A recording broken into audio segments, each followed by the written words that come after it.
Communicating underwater is challenging. Light and odors don't travel well, so it's hard for animals to see or smell. But sound moves about 4 times faster in water than in air. So in this dark environment, marine mammals often rely on vocalization to communicate. That's why a chorus of sounds fills the ocean. Clicks, pulses, whistles, groans, boings, cries, and trills, to name a few. But the most famous parts of this underwater symphony are the evocative melodies, or songs, composed by the world's largest mammals, whales. Whale songs are one of the most sophisticated communication systems in the animal kingdom. Only a few species are known to sing: blue, fin, bowhead, minke whales, and of course, humpback whales. These are all baleen whales, which use hairy baleen plates instead of teeth to trap their prey. Meanwhile, toothed whales do use echolocation, and they and other species of baleen whales make social sounds, such as cries and whistles, to communicate. But those vocalizations lack the complexity of songs. So how do they do it? Land mammals like us generate sound by moving air over our vocal cords when we exhale, causing them to vibrate. Baleen whales have a U-shaped fold of tissue between their lungs and their large inflatable organs called laryngeal sacs.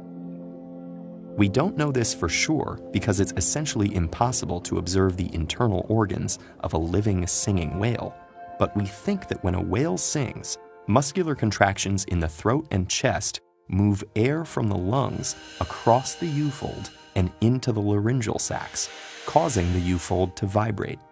The resulting sound resonates in the sacs like a choir's singing in a cathedral, making songs loud enough to propagate up to thousands of kilometers away. Whales don't have to exhale to sing.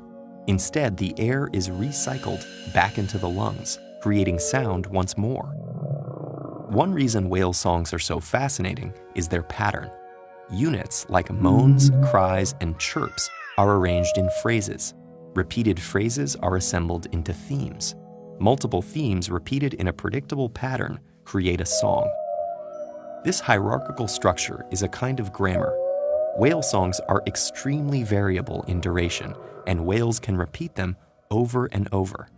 In one recorded session, a humpback whale sang for 22 hours. And why do they do it? We don't yet know the exact purpose, but we can speculate.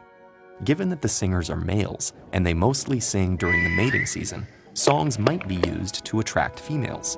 Or perhaps they're territorial, used to deter other males.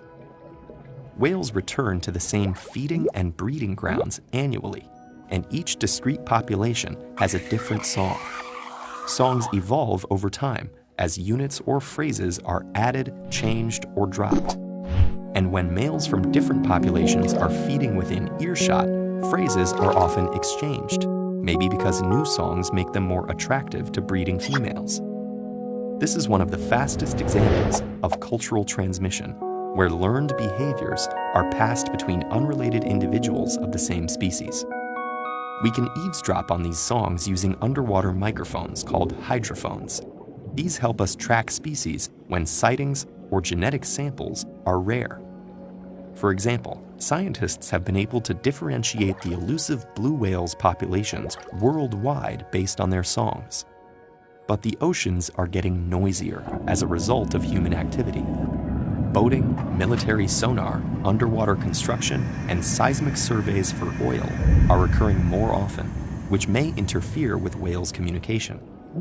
Some whales will avoid key feeding or breeding grounds if human noise is too loud, and humpback whales have been observed to reduce their singing in response to noise 200 kilometers away. Limiting human activity along migratory routes and in other critical habitats, and reducing noise pollution throughout the ocean would help ensure whales' continued survival. If the whales can keep singing and we can keep listening, maybe one day we'll truly understand what they're saying.